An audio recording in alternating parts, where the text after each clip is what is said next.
Dar seguimiento a este primer conversatorio de interculturalidad, habitar nuestras costumbres.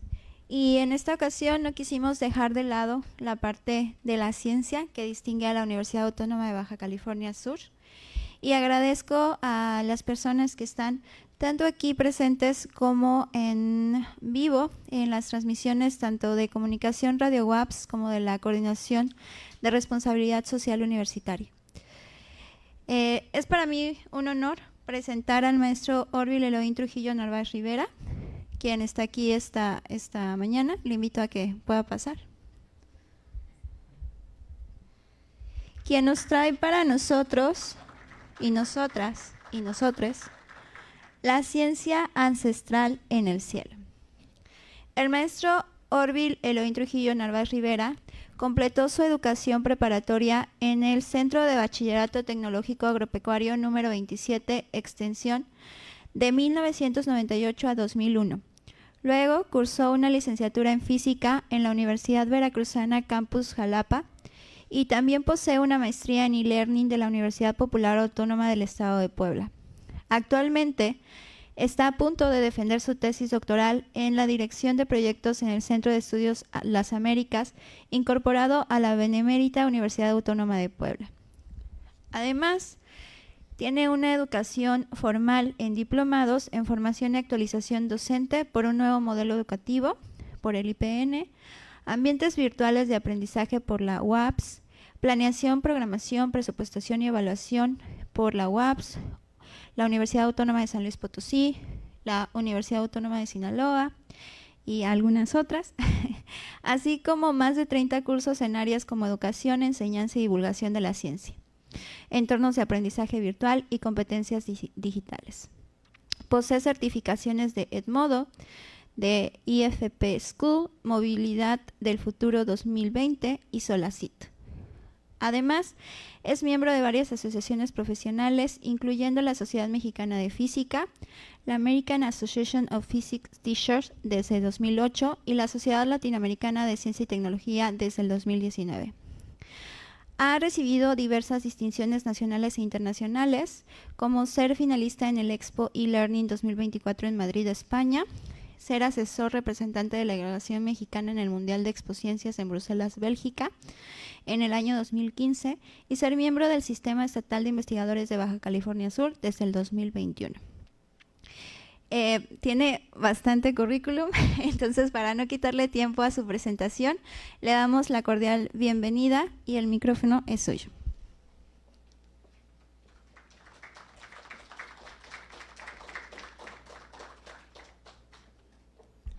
Buenos días. Bueno, para agradecer la invitación, la verdad es un honor el estar en este primer conversatorio, porque se abre la puerta justo a eso, a lo que es la conversación o el diálogo.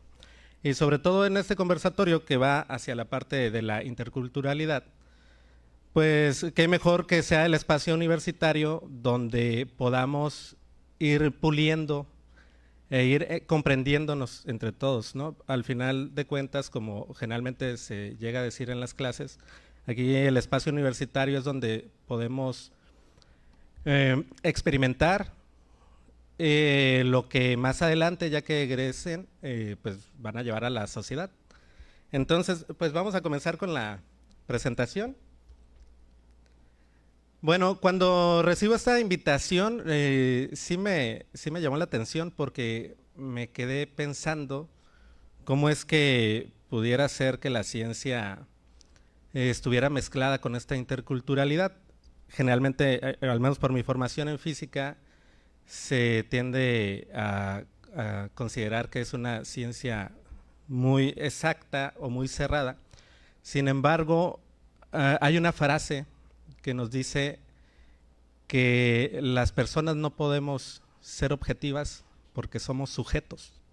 Es decir, al final vamos a tener dentro de lo que lleguemos a concluir o a reflexionar, pues una serie de cosas que traemos detrás en nuestra formación, en nuestros ideales, en nuestra familia, en nuestra sociedad. Entonces me puse a revisar cómo pudiera estar pues ligado esto de la interculturalidad con lo que es el cielo. Y el hilo conductor que encontré y que considero que es el más relevante, porque sigue siendo de lo más popular, aún fuera del estudio académico, pues es la cuestión de las constelaciones. Entonces, también encontré que ya se realizó también el primer congreso en Viena en el 2018, donde se está hablando de lo que se le llama arqueoastronomía, que básicamente lo que busca es comprender cómo es que nuestros antepasados pudieron, cómo es que pudieron nuestros antepasados interpretar el movimiento celeste, las agrupaciones que estaban pues en esta bóveda, que si ustedes han observado, aquí en el hemisferio norte siempre gira en un sentido, y si son muy observadores durante un año pueden ver que ese ciclo se repite. Bueno, pues ese cielo, que aproximadamente cambia cada 11.300 años, es decir, esa configuración de constelaciones, en unos cuantos miles de años las civilizaciones lo van a ver diferente y le darán otra interpretación. Pues has ido pasando de cultura en cultura, cada cultura ha dado una interpretación diferente, pero básicamente todos se han apoyado para comprender lo que es estaciones del clima, lo que es el crecimiento de arroyos, es decir, lo que tiene que ver con la cuestión del agua. Y es por eso que la comunidad internacional formal, ¿no? Es decir, los astrofísicos, ya también están proponiendo que se cree un sector que se encargue de recuperar esos saberes ancestrales, para que no se tenga una pérdida de esto, que aun cuando no existía la ciencia, recordemos que el método científico es relativamente reciente, pues son saberes que en su momento dieron origen y dieron causa a civilizaciones avanzadas. Siguiente, por favor. Entonces, aquí uno de los moderadores en este Congreso de Viena mencionaba que el proteger el patrimonio inmaterial de las comunidades tradicionales es más difícil que proteger el patrimonio físico, como lo sería el Stonehenge o la pirámide de Giza. Aquí se abre la pregunta de ¿por qué consideran que es más difícil el mantener esos saberes que no podemos tocar, es decir, los inmateriales, que los materiales? Les digo, esto es un conversatorio, entonces les dejo ahí la pregunta para que lo reflexionen. Siguiente, por favor. Bueno, aquí quería pues explicar y que quedara de una manera formal qué es lo que busca la arqueoastronomía. Como les mencionaba, esto nos permite recuperar la memoria de las civilizaciones ancestrales y su relación con el cielo. Curiosamente, esto, para que no crean que solo son divagaciones de alguien que hace ciencia, esto ya ha sido aplicado para lo que son, para lo que es la protección de la biodiversidad. Y es utilizando el método de terrazas agrícolas. Es un método que se desarrolló hace más de 3.500 años, pero que últimamente ha tomado fuerza, y pues aprovechando que estábamos aquí en el auditorio de agronomía, y que es mi adscripción, pues había que comentarlo, ¿no? Es decir, hay saberes ancestrales que podemos recuperar porque aun cuando no tengamos el método científico que lo justifique de momento, no significa que no sea real o que no sea válido. Tal vez lo único que significa es que los científicos actuales no nos hemos dado esa oportunidad de revisar esos fenómenos o esas técnicas. Siguiente, por favor. Bueno, entonces les decía, el hilo conductor de esta plática, pues lo tomé hacia las constelaciones, lo resalto como una tradición intemporal por esta situación que les mencionaba, que prácticamente las civilizaciones actuales, pues estamos viendo la bóveda celeste que seguramente en 500 años o en 1000 años se seguirá viendo. Son una de las tradiciones más antiguas de la humanidad. Forman parte de los orígenes de lo que es la astronomía. Y también quise resaltar esto de que son testimonio de la curiosidad sobre el universo.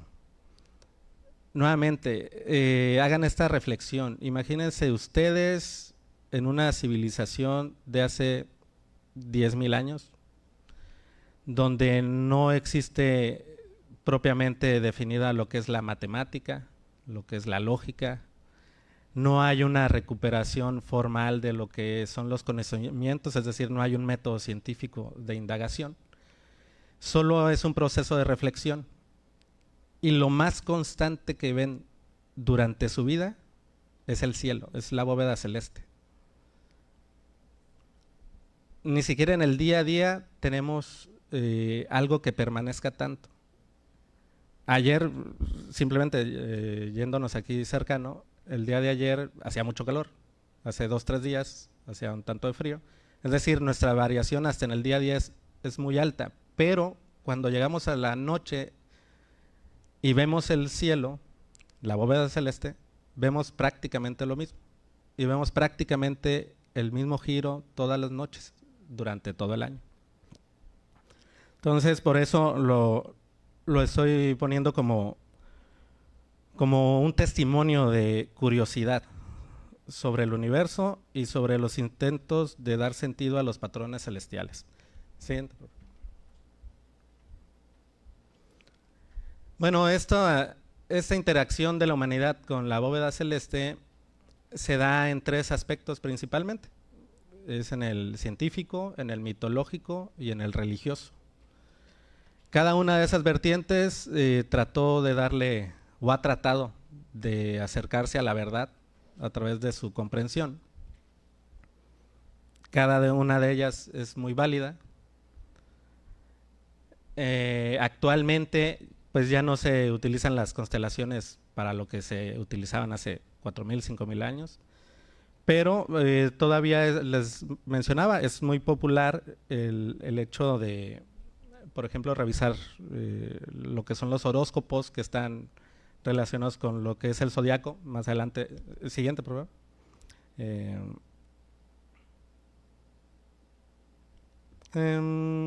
Siguiente, por favor. Bueno, aquí, por ejemplo, en esto de que las constelaciones pueden variar. Yo les mencionaba cuando empezamos la charla de que cada uno de nosotros va entendiendo su día a día dependiendo de cómo fue educado, el tipo de amistades que tiene, el tipo de experiencias pasadas que tiene. Pues lo mismo sucede como grupo, es decir, como civilización. Cada civilización va creando también su marca en lo que es la historia, dependiendo de cómo se va desarrollando entre sus conflictos o entre su comprensión mitológica, su comprensión religiosa, su comprensión científica. Es por eso que, pues dentro de las constelaciones, si revisamos lo que son las constelaciones chinas, le van a dar algunos nombres, lo que son las constelaciones en la India llevan otro nombre, las europeas llevan otro nombre. Era necesario darle una, pues ya una categoría más formal. Siguiente, por favor. Y entonces, pues lo primero sería definir qué es una constelación, ponernos de acuerdo ya dentro del grupo de la humanidad, pues, qué es una constelación, a qué le llamamos constelación. Aquí vemos que se le llama así a lo que es una agrupación de estrellas que desde nuestra perspectiva, y eso es muy importante que nos quede claro, que es desde la perspectiva que tenemos, le damos algún sentido. ¿A qué voy con esto? Que desde nuestra perspectiva, pues que si nosotros, bueno, hay fotografías ya, ¿no? Con nuestros telescopios espaciales, donde la configuración que se ve desde Marte o desde Júpiter, por ejemplo, para Casiopea o para lo que serían las Pléyades, pues ya no parecen las Pléyades que nosotros vemos y acostumbramos ver aquí desde el cielo. ¿Por qué? Porque realmente esas constelaciones o esas estrellas que conforman las constelaciones están muy alejadas entre ellas. Pero bueno, dentro de la categoría que se da en el planeta Tierra, tenemos algunas agrupaciones que esas ya están catalogadas, actualmente se consideran 88. Siguiente, por favor. Esta categoría se da por primera vez en el año 1603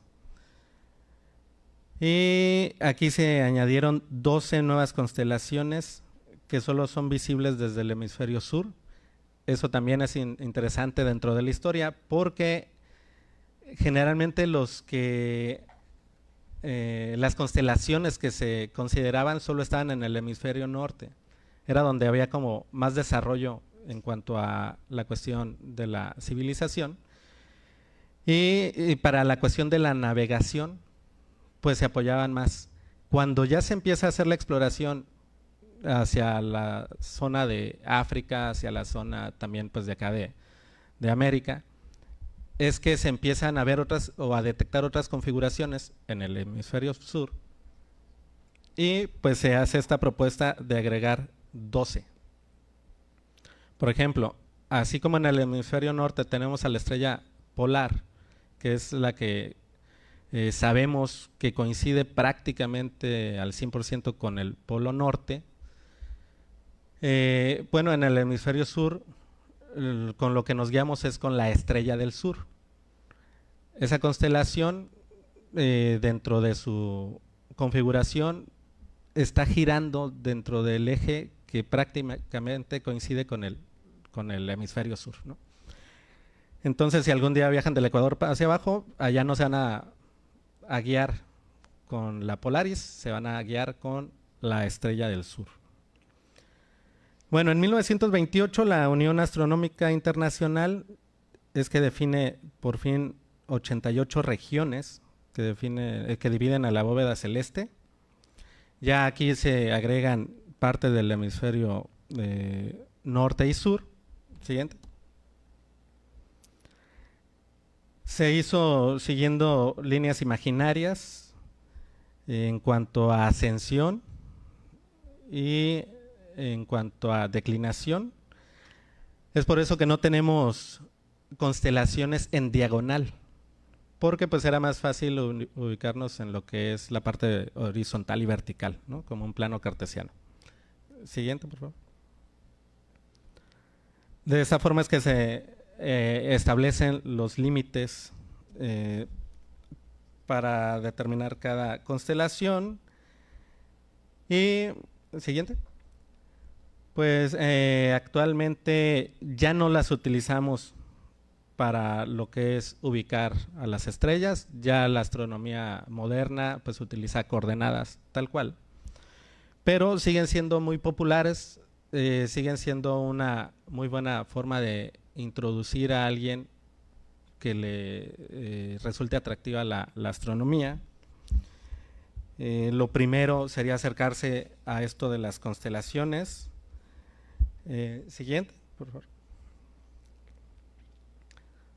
Siguiente. Bueno, en esta parte de las constelaciones La última categoría que se dio agregó a 14 nuevas en 1756. Fue prácticamente el último cambio que se tiene, desde entonces han permanecido. Siguiente. Y bueno, aquí lo que les mencionaba del zodiaco. Siguiente.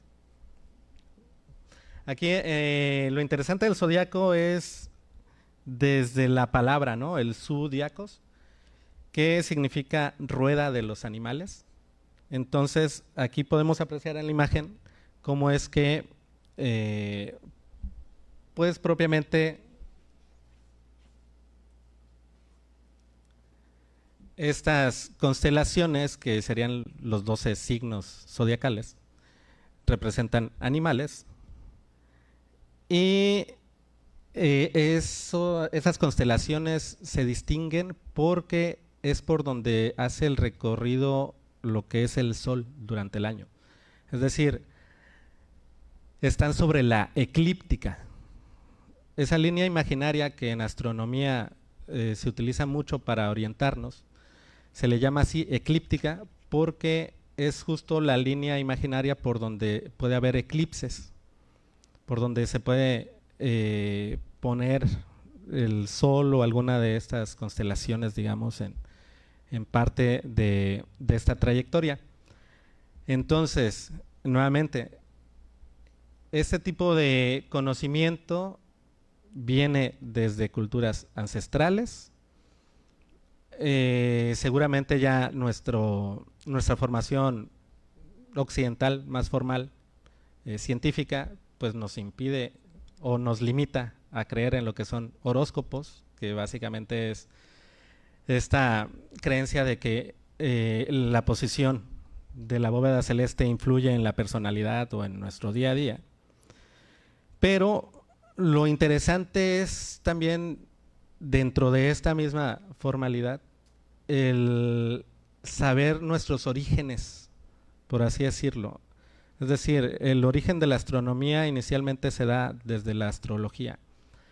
Entonces, al menos no seamos tan radicales en este posicionamiento de llegar a ser hasta burlescos, digamos, en un sentido de lo que es el zodiaco o los horóscopos.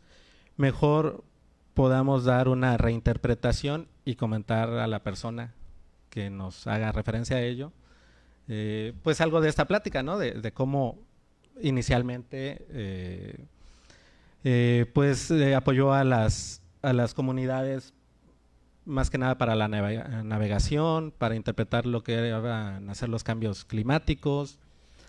Esto, por ejemplo, de la eclíptica, por si algún día no saben por dónde están los horóscopos o lo que es la trayectoria del Sol, pues también tienen que seguir la trayectoria de la Luna, que básicamente está sobre la misma eclíptica.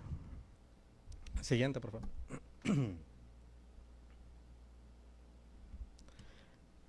Bueno, aquí lo que les mencionaba, por este grupo de constelaciones también pasa la Luna y los planetas brillantes.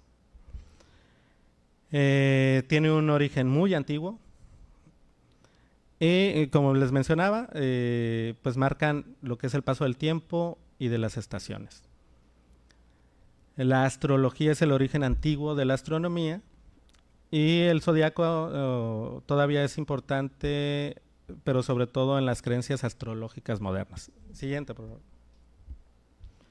Bueno, aquí dentro de la astronomía prehispánica, ya hablando propiamente de México, pues tenemos que las culturas mesoamericanas también tuvieron muy buenas observaciones. Los más destacados son los mayas y los aztecas.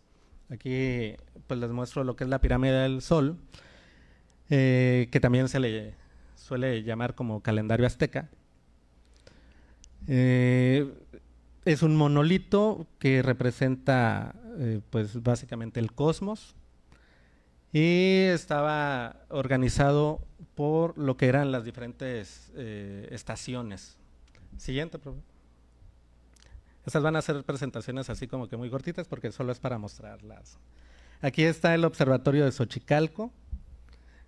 Estas construcciones, lo interesante, les digo, es que se dan pues hace más de 1500 años prácticamente y ya tienen una orientación tratando de replicar lo que eran las constelaciones aquí en la superficie de la Tierra. Para los que llevaron ya algo de cálculo vectorial, seguramente ya conocen las coordenadas esféricas. Pues básicamente estas culturas con las coordenadas esféricas, sin saber coordenadas esféricas como las conocemos nosotros, pues hicieron sus proyecciones desde la bóveda celeste hacia la superficie del planeta. Siguiente, por favor. Otro de los observatorios es el Caracol en Chichén Itzá.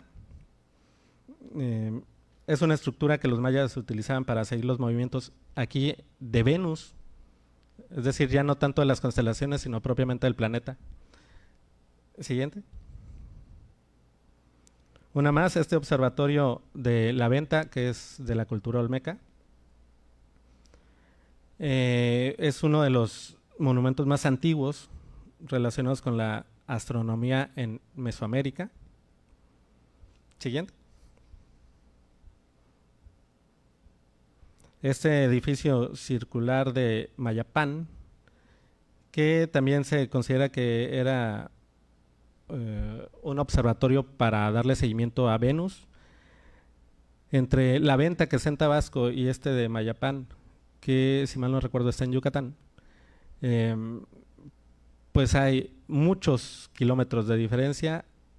Ambos están ubicados dándole seguimiento a Venus. Son de dos culturas diferentes, uno es de la olmeca, otro es de la maya. Ambos tienen una alta precisión. Siguiente. Ya prácticamente para concluir, no, para terminar, pues me llamó la atención este cruce que casi no se hablaba, al menos cuando yo estudié la primaria, ya hace algunos años. No nos hablaban de este cruce que pudiera haber entre los olmecas y los mayas, y resulta que es un descubrimiento reciente. Tendrá algunos meses de que ya se logró publicar, y lo que se encontró es que sí existió una relación entre la cultura olmeca y la maya. De hecho, actualmente se considera que la olmeca es la precursora de lo que es la cultura maya. La invención del cero, que generalmente se le asocia a la cultura maya, hay vestigios de que los olmecas ya lo utilizaban. Es decir, esta interculturalidad que andaba buscando cuando me invitaron a participar en este conversatorio, pues sí la encontré. Y desde muy, muy atrás. Siguiente, por favor.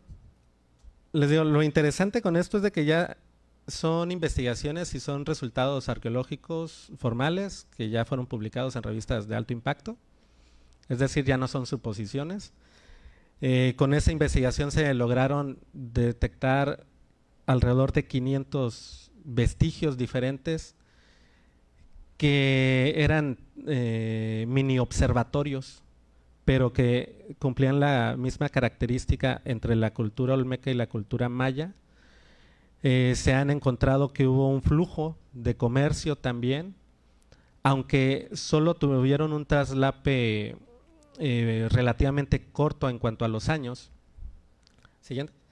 Porque pues la cultura olmeca anduvo entre los años 1100 y 400 antes de Cristo, a diferencia de lo que es la maya, que anduvo entre los 250 y 950 después de Cristo.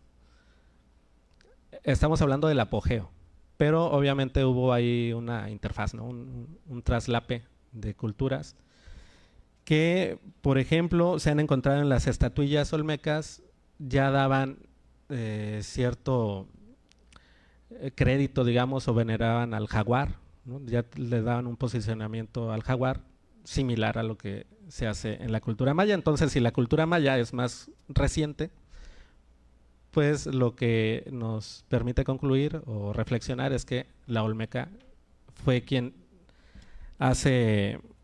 quien se apropió, digamos, de esa cultura, pues fue la maya, más que la Olmeca. Siguiente, por favor. Bueno, aquí más que nada es para resaltar estos lazos e intercambios que ya tenían los pueblos olmecas y mayas, que eran muy recurrentes, más allá de lo que se consideraba. Se cree que los olmecas son antepasados étnicos y lingüísticos de los mayas. Algunos documentos se han apoyado para la interpretación mezclando estos dos lenguajes, por así decirlo, y ha dado buenos resultados, entonces todo indica que sí. Siguiente, por favor. Hay algunas costumbres, como les mencionaba, que comienzan en la cultura olmeca, que ahora están en la cultura maya, por ejemplo, esta tradición del jaguar. Uno de los parques donde se logra apreciar esta interculturalidad de estas civilizaciones está aquí en Guatemala, en el Parque Arqueológico. Ahí se han encontrado estatuillas con obsidianas, con gemas, con caucho. Recordemos que a los mayas se le llamaba así la civilización del caucho porque son los que empiezan a manejar lo que era el hule de las savias de los árboles. Siguiente. Hay producción de cerámica y obsidiana, es decir, con esta investigación que apenas se reporta, se encontró, pues no un santo grial, pero sí unas muy buenas líneas para reinterpretar nuestra historia prehispánica. Siguiente. Siguiente. También se tiene que dentro de la arquitectura, pues muchas de las construcciones de los mayas replican la estructura que ya tenían los olmecas, que eran tipo colonias. Ahorita lo veríamos como tipo Infonavit, ¿no? Era una réplica de casitas, sin tener así como que mucho, no estar haciendo una casa individualmente, sino hacer réplicas y crear centros o grandes centros comerciales y religiosos para la movilidad. Siguiente, por favor. También en lo que es la interacción política, se tiene mucha mezcla en este tipo de situaciones. Siguiente. Y bueno, como reflexiones finales, que al final, pues les digo, no era mi idea hacer una ponencia o una cátedra, sino abonar a este conversatorio de la interculturalidad, pues para dejar más preguntas que respuestas, como se suelen ser unas buenas pláticas. Y entonces, dentro de mis reflexiones está que la arqueoastronomía nos permite recuperar la memoria de las civilizaciones ancestrales, que los descubrimientos arqueológicos han mejorado nuestra comprensión de la relación cultural entre las civilizaciones. Y recupero esta frase del astrofísico encargado de astronomía ancestral, acá de la Universidad de Melbourne: proteger este patrimonio inmaterial de comunidades tradicionales es más difícil que proteger el patrimonio físico. Quiero recalcarlo porque si de algo nos han enseñado los colegas de historia, es que es a través de la comunicación, a través del lenguaje, como nos vamos compartiendo estas historias, Cuando tengan posibilidad, hablen con sus abuelos, sus papás, sus bisabuelos, sus vecinos. Hablen simplemente de cómo ha ido cambiando aquí la ciudad, cómo ha cambiado la universidad, y van a ver que poco a poco eso ustedes mismos lo van a apropiar. Y en las siguientes generaciones, cuando ya vayan de salida, a las nuevas generaciones van a tener ustedes esta inquietud de comentarles, cuando yo entré, todo esto era monte, ¿no? Pues bueno, de mi parte, siguiente, por favor. Sería todo. Gracias.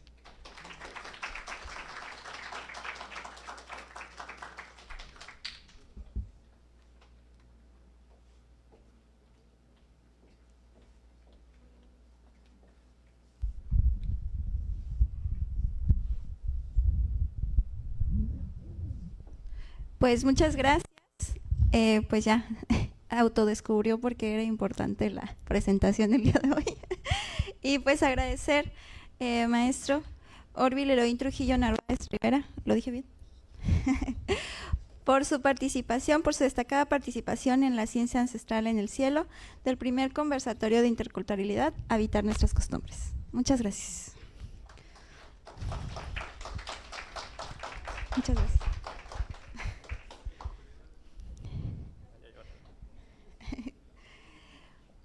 Bueno, vamos a pasar a nuestra siguiente ponencia.